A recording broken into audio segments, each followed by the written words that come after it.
La parole est à monsieur Marc Le Fur. Merci, monsieur le président. Ma question s'adresse à vous, monsieur le ministre de l'Éducation nationale. En juillet 2017, à peine élu, le président Macron nous promettait qu'il n'y aurait plus de fermeture de classes dans les écoles primaires rurales. Pourtant, dès février 2018, le gouvernement décidait d'importantes fermetures pour la rentrée suivante.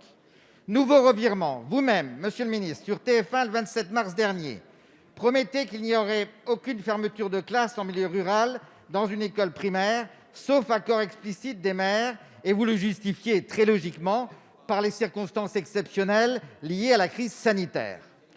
Or, on nous annonce de multiples fermetures à la rentrée prochaine, et ceci dans toute la France.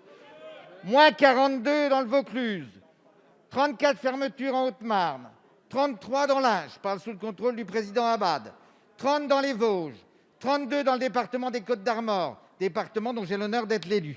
Comment voulez-vous que les Français aient encore confiance dans la parole publique quand vous revenez aussi rapidement sur des promesses? Qu'est-ce qui a vraiment changé depuis l'an dernier? La pandémie s'est-elle arrêtée? Pensez-vous qu'en accumulant les enfants dans des classes plus nombreuses, vous permettrez le respect de la distanciation sociale? N'est-ce pas encore une fois de plus des propos contradictoires et inaudibles, et ce qui sont parfois révoltants? Alors je vous demande une chose très simple, monsieur le ministre, c'est de respecter les engagements que vous avez publiquement pris. Merci, monsieur le député. La parole est à monsieur Jean-Michel Blanquer, ministre de l'Éducation nationale, de la jeunesse et des sports.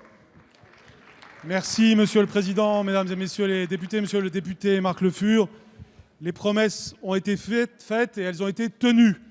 Et vous le savez, les promesses qui ont été faites, vous les connaissez, et elles sont inédites dans l'histoire de la République. Elles ont été, premièrement, de ne pas fermer une seule école rurale sans l'accord du maire. Et cette promesse vaut encore aujourd'hui. Si vous me citez un exemple d'une fermeture d'école sans l'accord du maire, nous la réouvrirons. Il est tout à fait exact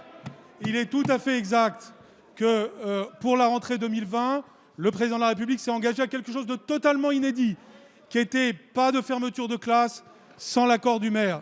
Et nous avons tenu cette promesse. Cette promesse nous permet aujourd'hui de battre des records historiques en matière de taux d'encadrement, puisque ce gouvernement ne cesse de créer des postes dans le premier degré, alors même qu'il y a moins d'élèves. Il y a 195 000 élèves de moins en France depuis 2016, et nous avons créé plus de 7 000 postes. Donc le taux d'encadrement ne cesse de s'améliorer, y compris dans votre département, où il y a plus d'ouverture de classes que de fermetures. Alors vous jouez sur les peurs, puisque dès qu'il y a une fermeture, vous la dénoncez. Mais vous oubliez de parler des ouvertures, bien entendu. Et par exemple, dans les Côtes-d'Armor, plus d'ouvertures que de fermetures.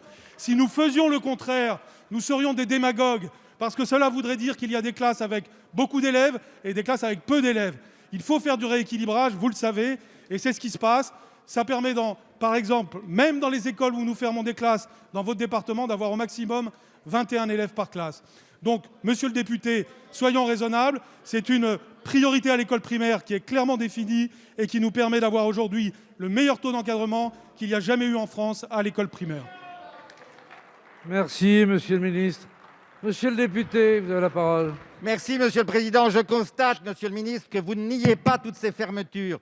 Et ces fermetures sont très dangereuses. Pourquoi? Parce que quand vous avez une école rurale à 3 classes, que vous supprimez une classe, qu'il n'en reste plus que 2, chacune ayant 4 niveaux en moyenne, ça veut dire qu'à terme, on condamne l'école. Et vous le savez très bien, parce que vous êtes un spécialiste de ces questions. Moi, je pense aux enfants, je pense à leurs parents, je pense aux maîtres, je pense aux directeurs et aux directrices d'école, je pense à tous ceux qui défendent nos écoles et en particulier aux élus ruraux. Et ils constatent qu'une chose, c'est que des engagements ont été publiquement pris et qu'ils ne sont pas tenus. Merci, monsieur le